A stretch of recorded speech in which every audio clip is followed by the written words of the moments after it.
Árið 2020 eru margt merkilegt tímamóta ár í sögu Sparisjóðs Austurlands því nú eru liðin 100 ár frá því að sjóðurinn tók til starfa í Norðfirði. Þann 2. maí 1920 var Sparisjóðurinn stofnaður og tók til starfa 1. september sama ár. Þá hét sjóðurinn Sparisjóður Norðfjarðar en því var breytt í Sparisjóður Austurlands árið 2015. Sparisjóðurinn gríðarlega mikilvæg fyrir samfélagið Norðfirði og ég hugsa á Norðfirði myndi átt að sjá því að maður færi hérna hvað hann var í mikils virði. Hérna standa menn vörðum hagsmuni íbúana, menn veita hérna íbúðalán á bara góðum kjörum, sambærilegum kjörum og flest allir verktakar hérna í bænum eru kúnnar í Sparisjóðnum. Þannig menn vani því að skipta í Sparisjóðinn. Hérna hengja menn í okkur að koma hérna og hitta starfsfólkið. Það var tilbúið að taka fólk hérna í viðtöl. Við svörum í símana hjá okkur. Þú talar ekki við talvél. Menn hringja í Magnús eða Vilhjálm og spjalla bara við þá. Eða bara koma hérna á hurðina og banka og labba inn. Þetta er svona gamaldags þjónustuþáttur en þeir skila sín og fólk er gríðarlega ánægt með þessa þjónustu. Íslenskar peningastofnanir eiga sér ekki langa sögu enda voru peningar almennt lítið í umferð á 19. öld og fram eftir 20. öldinni. Það voru helst verslanir sem gáttu talist sem lánastofnanir þess tíma, þar sem menn borguðu með aflahlut, vörum eða vinnu. Sparisjóðir hafa alltaf verið svona samtvinnaðir sínu nærumhverfi og gegna þar skildum og koma að menningar og íþróttastarfsemi og styðja við atvinnulíf á sínu heimasvæði. Sparisjóðir einir fjármálafyrirtækja eru skilgreindir í lögum þannig að þeim ber að skila 5% af hagnaði fyrir skatta í samfélagsleg verkefni. Og það gerum við samviskusamlega og kannski gott betur þar sem við erum að styrkja þar fyrir utan líka, eitthvað sem kemur upp á svona óvænt á árinu. Á Austurlandi voru það fyrst og fremst erlend áhrif sem leiddu til þess að peningar komust í umferð. Sparisjóður Múlasýslna á Seyðisfirði var fyrsta austfirska peningastofnunin árið 1868 en sá sjóður reyndist þó ekki langlífur. Íslandsbanki kom þó upp útibúi á Seyðisfirði 1904 og Landsbankinn fylgdi á eftir 1918 með útibúi á Eskifirði. Aðgengi Norðfirðinga að þessum peningastofnunum reyndist þó oft erfitt, sérstaklega yfir veturinn og í ört vaxandi samfélagi eins og Norðfirði á þessum tíma varð krafan betra aðgengi að peningum sífellt meiri. Það er búið að rita sem sögu Sparisjóðsins fram til 70 ára sögu hans til 92, eða komið 92, sem Smári Geirsson ritaði og það er búið að birta pistla á þeirri sögu, þeirri bók á heimasíðu okkar og fésbókarsíðu og þeir verði heild 24 pistlarnir, bæði fram til 1990 og eftir þann tíma líka, stuttir pistlar og virkilega fróðlegir með skemmtilegum myndum líka. Og síðan var ákveðið að setja á stað sýninguna hérna og hún var opnuð í byrjun ársins, byrjun janúar og vekur mikla athygli og er mjög skemmtileg.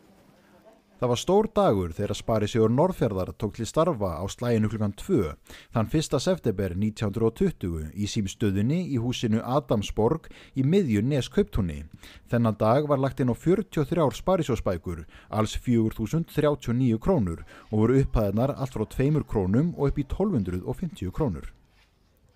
Hérna er mynd eftir Björn Björnsson hérna í horninu, tekið sem á 20. öldinni og það er búið yfirfærna hérna á gluggan hérna á sýningunni hjá okkur. Það er búið að mála hana hérna í ramma hérna. Þannig að það er sama útsýni hérðan eins og var í gamla daga þegar Sparisjóðurinn var stofnaður 1920. Sýningunni sett upp Unnur Sveinsdóttir frá Stöðvarfirði. Hún á líka heiðurinn að hérna sýningu í Safnahúsinu, þremur sýningu þar. Og þetta er munir sem eru í eigu Sparisjóðsins, íbúa hérna og fyrirtækja. Og hérna eru hluti sem eru upphaflega bara semst frá fyrstu starfsárum Sparisjóðsins. Hérna er mynd af fyrsta sparisjóðsstjóra, Tómasi Soga. Hérna er mynd af símtæki hjá honum, reiknivél.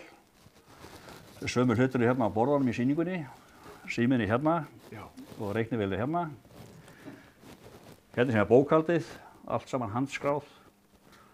Í þá dag voru menn skrifandi. Þetta er læsilegt, ekki eins og í dag. Upphafleg ritvél hérna líka. Þetta er munir sem að koma náttúrulega, eins og sagði áðan, víða úr Fjarðabyggð. Þetta er skrifborð í okkar eigu. Þessi klukka hérna, það er búið að gera hana 3 sinnum upp.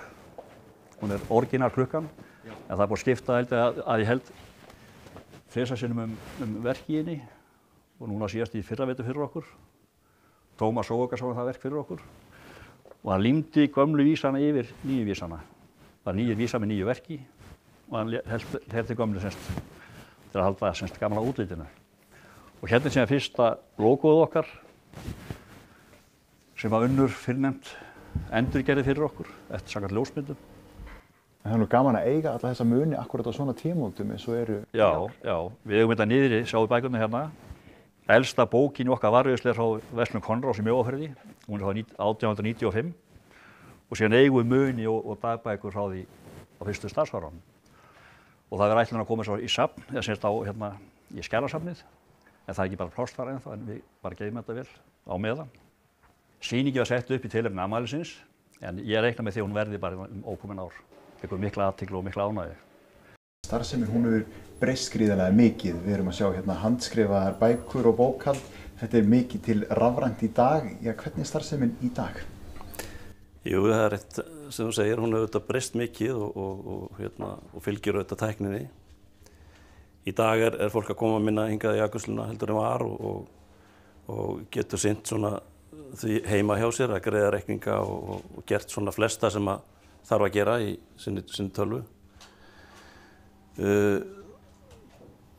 Starfsmönnum hérna hefur fækkað af þessum orsökum og í öllu bankakerfinu. Til dæmis erum við núna hér í þessum sjóði bara 6 starfsmenn og það er náttúrulega ekki sjálfur sér margir. Þegar við höfum það í huga að Sparisjóðurinn er sjálfstæð fjármálastofnun og þarf að sinna öllu því sem að stóru bankarnir þurfa að sinna hvað varar eftirlitsskyldur, skila inn skýrslum til fjármálaeftirlits og Seðlabanka og gera það reglulega og svona standa sig í því. Er ekki mikilvægt bara fyrir líka uppbyggingu á landsbyggðunum að þetta sé ekki bara útibú sem er út á landsbyggðunum, heldur að sé þessir sjálfstæðu ákvarðanir sem hægt er að taka? Jú, það er rétt, okkur finnst það og svona það er meiri skilvirkni í þessu og við þekkjum okkar nærumhverfi og okkar viðskiptavinni kannski betur heldur en stóru bankarnir eða einhverjar lánanefndir í Reykjavík. Þannig að því leytinu, en auðvitað eru þeir með fullt af sérfræðingum í alls konar málum. Við erum litli, við erum til dæmis að umbreyta öllu tækniumhverfinu okkar og skipta út öllum tölvukerfum. Það er gríðarlega erfitt með svona fáa starfsmenn og þar erum við í samstarfi Sparisjóðirnir og erum með starfsmenn hjá Sambandi Sparisjóða sem að sinna þessum upplýsingatæknimálum, gera það vel og við erum að fjármagna þessi kaup saman, þessi 4 litlu sparisjóðir sem eftir eru. Á svona miklum tímótum 100 ára þá hlýtur maður náttúrulega að horfa tilbaka yfir liðin veg en að samanskapi líka horfa fram á veginn. Það er náttúrulega rekstur fjármálafyrirtækja í dag er náttúrulega krefjandi verkefni. Litla fjármálastofnanir, það er gera mikla kröfur á okkur. Þannig að við ætlum okkur að standast okkur á þessar kröfur og við höfum gert það fram að þessu með sóma og munum gera það áfram. Ég held að stóru verkefni séu bara fyrst og fremst að standa sig í samkeppni, þjóna viðskiptavinunum vel eins og við höfum gert hingað til og hugsanlega reyna að þróa sparisjóðakerfið eitthvað áfram. Kannski að reyna að koma okkur fyrir á Reykjavíkursvæðinu ef einhverjir hafa áhuga á því þá er kannski auðvelt að koma inn í sparisjóðana og útvíkka sparisjóðakerfið með því að stofna afgreiðslu þar. Ég held að sparisjóðirnir eigi erindi við landsmenn.